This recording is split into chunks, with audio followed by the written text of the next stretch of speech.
Alors, de quoi j'avais envie de parler avec vous? Bonjour mes loustiques, j'espère que vous allez bien. Je suis très contente de vous retrouver pour cette premier QTP depuis un petit bout de temps sur la chaîne. Alors ça va pas être une vidéo classique, je vais pas vous présenter un sujet important dans la mode ou quoi que ce soit. J'ai juste envie de parler avec vous sur qu'est-ce qui s'est passé pour moi ces derniers mois et pourquoi j'étais pas très présente sur la chaîne, qu'est-ce qui va venir pour cet été. Voilà, c'était un peu en mode... petit small talk, petite conversation simple et décontracte là. Donc c'est parti.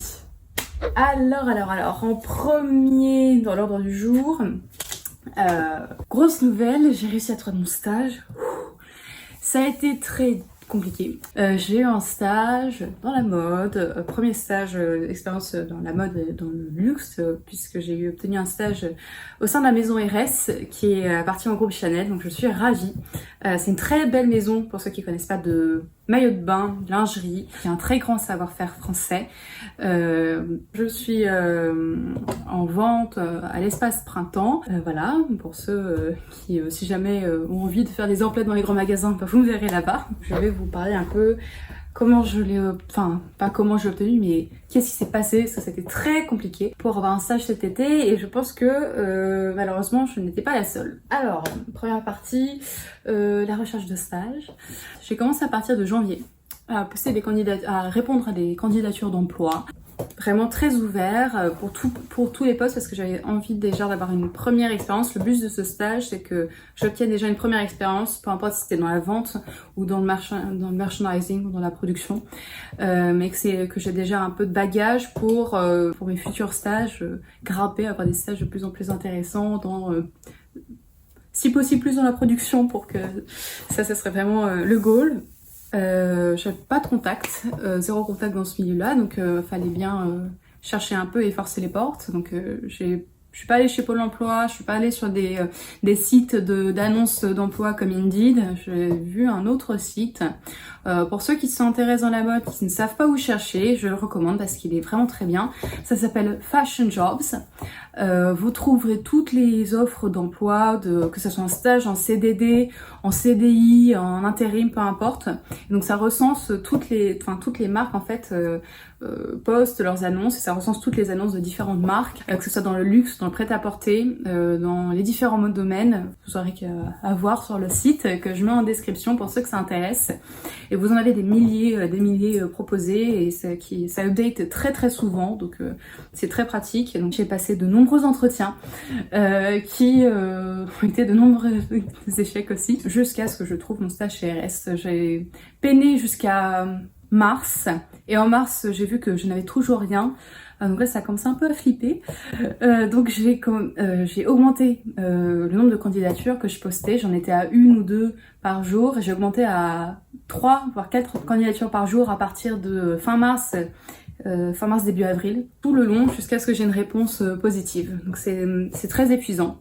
Ça demande beaucoup d'énergie parce que sans cesse vous êtes là à refaire votre CV, refaire des lettres de motivation par-ci par-là, des entretiens, même si vous n'avez pas à courir, vu que c'est des entretiens qui sont en distance, que ce soit par téléphone ou par Zoom. J'en parlerai un peu plus tard dans la vidéo, les différents types d'entretiens que j'ai eus, sans révéler le nom, sans révéler les marques pour lesquelles j'ai passé, mais c'est bien aussi de savoir, d'appréhender un peu, avec ce contexte Covid, quel type d'entretien vous pourrez avoir maintenant qu'il y a de plus en plus de nouveautés.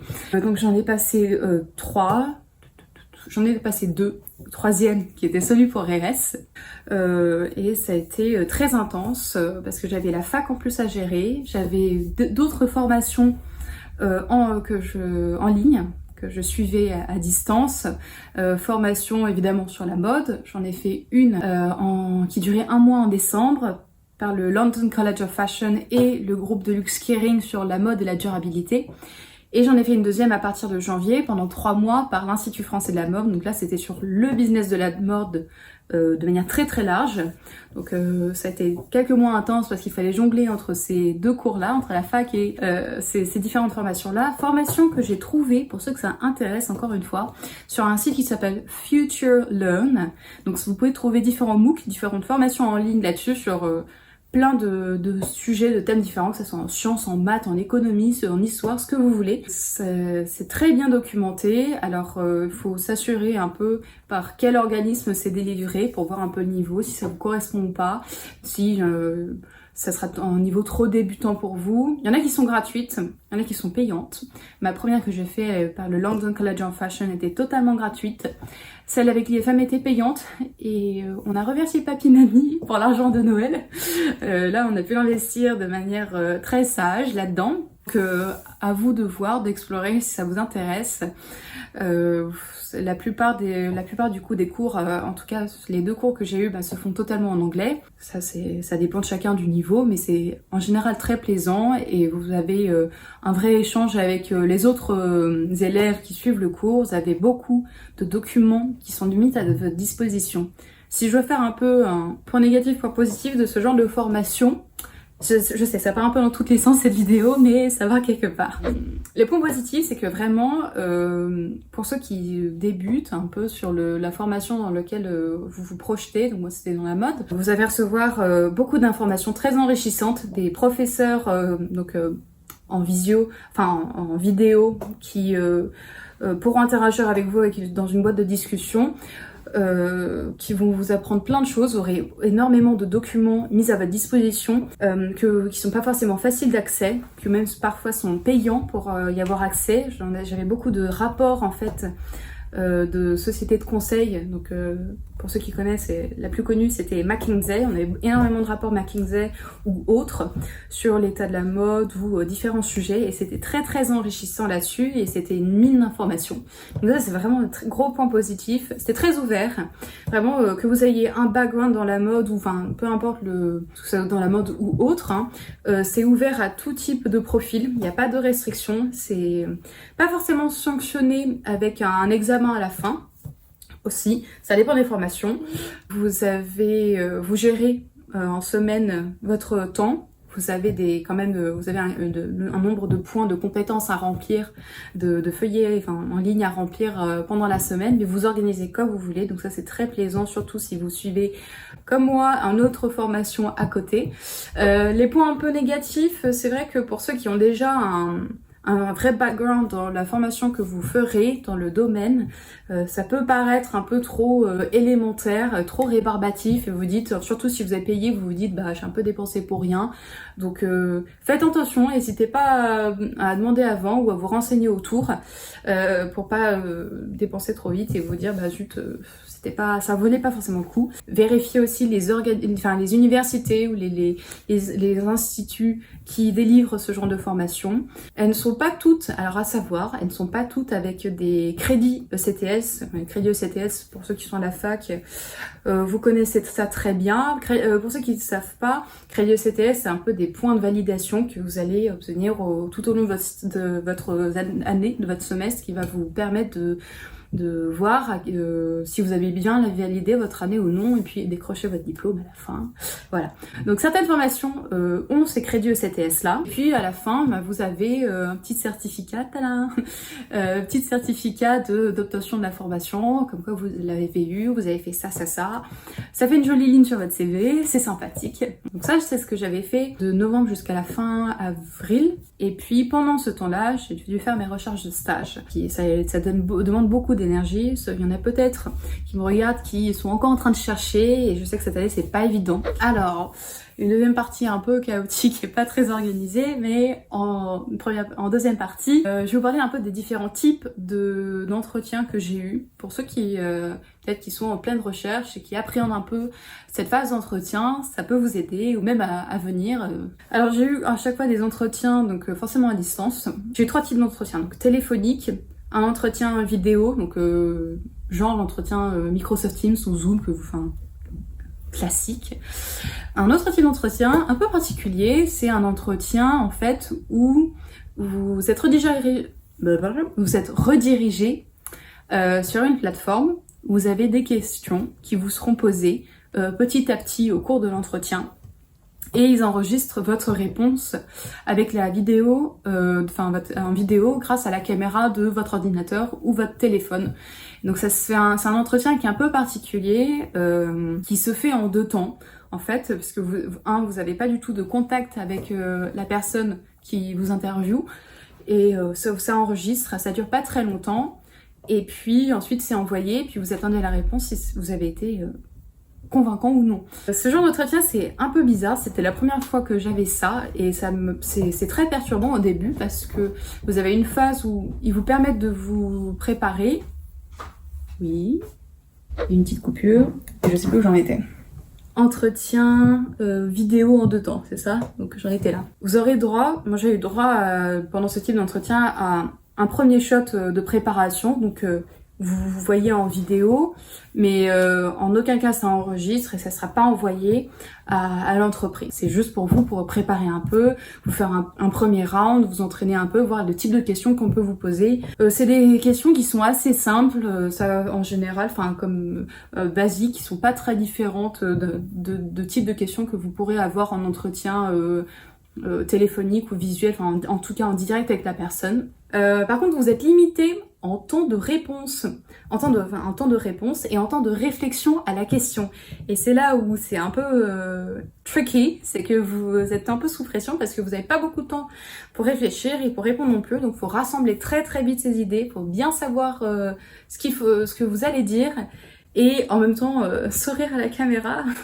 Voilà, donc c'est un exercice un peu sportif. Pour ceux qui vont passer des entretiens, n'hésitez surtout pas à bien vous préparer avant, à bien rassembler sur une feuille A4 normale ce que vous pourrez dire, vos points forts, vos points faibles, qu'est-ce que vous allez apporter à l'entreprise, votre personnalité, enfin vraiment des points basiques, mais vous remémorez ce genre de choses, ce genre d'infos bien à fond, de manière intense avant l'entretien, et ça va beaucoup vous aider parce qu'en fait vous saurez quoi dire et naturellement vous allez ressortir tout ça. Ayez de l'aide là-dessus pour préparer les entretiens, c'est très utile, que ce soit un ami ou un membre de la famille, vos parents, une sœur, un frère, donc trouvez quelqu'un pour vous préparer pour cette phase d'entretien. C'est super important, vraiment ça va être full bénéfique pour vous. Moi j'ai eu la chance d'être bien préparée par maman, qui était une coach formidable, qui m'a vraiment préparée à fond sur qu'est-ce que je devais dire, pourquoi, etc.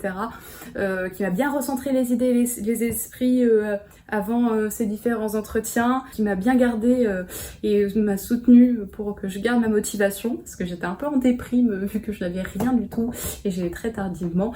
J'étais exécrable, vraiment un caractère horrible parce que j'étais stressée. Donc ayez quelqu'un pour vous préparer, pour le moral et pour la préparation pour l'entretien, ça sera mais de l'or. Oui. 3 finalités dans des questions d'entretien. La première, tester votre personnalité. La deuxième, la finalité de cette question. Qu'est-ce qu'il cherche à savoir l'amener. Et la troisième, ne jamais être en répétition dans l'évolution des réponses que vous faites. Les 2 autres types d'entretien, par téléphone et par Microsoft Teams ou Zoom. C'est des entretiens basiques, des processus basiques que vous avez pu rencontrer, rien ne s'est pas sorcier. Quoi d'autre en entretien? Ah si, un dernier point, peu importe les stages auxquels vous postulez, vous éparpillez pas sur les demandes. Ciblez bien, avant d'envoyer des candidatures, etc., ciblez bien un peu dans quel domaine, dans quelle branche d'activité, qu'est-ce que vous cherchez dans ce stage. Et comme ça vous permettra de pas trop vous éparpiller à répondre à tout un tas d'annonces ou tout et n'importe quoi. Si vous faites ça, le risque est que parfois vous ayez des entretiens pour des stages auxquels vous avez postulé, mais vous avez postulé genre web sauvetage, mais c'est pas forcément ce qui vous correspond et vous allez peut-être pas être aussi motivé, ça va sûrement se ressentir. Donc surtout postuler pour des stages où vous savez que ça vous tiendra à cœur et que vous saurez défendre votre point de vue et pourquoi vous êtes essentiel pour le recruteur. Je marque stage, entretien et la galère, les tips, ça je vous en ai parlé. Dernier point sur comment ça s'est déroulé moi pour mon stage. J'ai commencé mon stage hier, donc aujourd'hui je suis en journée de repos. Voilà, donc ça s'est très très bien passé. J'ai eu pas mal de réunions au sein de la maison RS et toutes les rencontres que j'ai faites sont superbes, je suis vraiment ravie. L'équipe est au top, une superbe ambiance, absolument géniale. Alors, j'ai terminé ce gros blabla, j'espère que ça vous aura été utile. Et puis, pour la suite de la chaîne. Alors, pour la suite de la chaîne, forcément, je ferai plus de vidéos que ces derniers mois. Je bosserai quand même parce que mon stage, je le termine le 31 août. Mais je serai là pour la chaîne parce que ça m'a manqué et ça me fait très plaisir. Je reviendrai avec des QTP classiques. J'en ai un qui est pas encore tourné, mais le texte est fait. J'ai plus qu'à tourner et à monter. Enfin, plus que. Donc vous aurez des QTP classiques. Je reviendrai sûrement avec ce format-là en small talk pour vous parler de différents trucs, soit de la chaîne, soit même peut-être si ça vous intéresse. Comment ça se passe pour mon stage, évidemment sans révéler trop de gros trucs sur la marque, sur les fonctionnements, parce que ça c'est confidentiel tout ça, mes loustiques, mais juste mon ressenti, comment ça se passe, ou peut-être un petit point bilan à la fin, voilà, pour vous dire comment ça s'était passé sur ces 3 mois. Et je vais sûrement lancer un nouvel type de... Pardon, ça me gratouille le nez, je suis désolée. Et je vais sûrement revenir avec un autre type de vidéo qui sera un peu sous forme de fashion journal hebdomadaire, c'est-à-dire une vidéo par semaine où je vous exposerai quelques points actus dans la mode qui se sont passés en sous forme un peu, voilà, le point actu de la semaine dans la mode, ce qu'il fallait pas manquer. Je vais faire ça parce que je me renseigne énormément, je me documente énormément dans les articles ou sur les réseaux. Beaucoup de choses qui se passent, c'est génial, des super articles que je trouve et j'ai pas forcément le temps ou c'est pas forcément le bon format de le faire sous un format QTP classique parce que c'est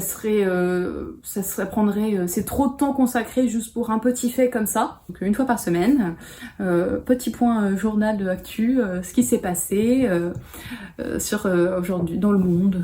Partout. Donc ça sera riche. Mais voilà, donc j'espère que ça vous plaira et puis comme ça vous aurez encore plus d'informations. Pour info, le prochain QTP, donc format classique, se fera sûrement en 2 parties parce que ça va être un sujet assez dense. En plus du premier fashion journal justement que je sortirai bientôt. Voilà, donc ce petit small talk est fini. En tout cas ça m'a fait plaisir de pouvoir parler avec vous de tout ce qui s'est passé ces derniers mois dont vous n'étiez pas au courant. N'hésitez pas à me poser des questions, à me dire en commentaire ce que vous en avez pensé, à vous abonner, à partager cette vidéo si vous voulez, ça me fait plaisir pour celles ou ceux qui ont besoin de tips RH ou entretien. Je vous retrouve très bientôt sur la chaîne ou sur mes réseaux où je posterai, en tout cas surtout sur Instagram, différentes actualités pour la chaîne. Et puis je vous embrasse fort et à bientôt. Ciao.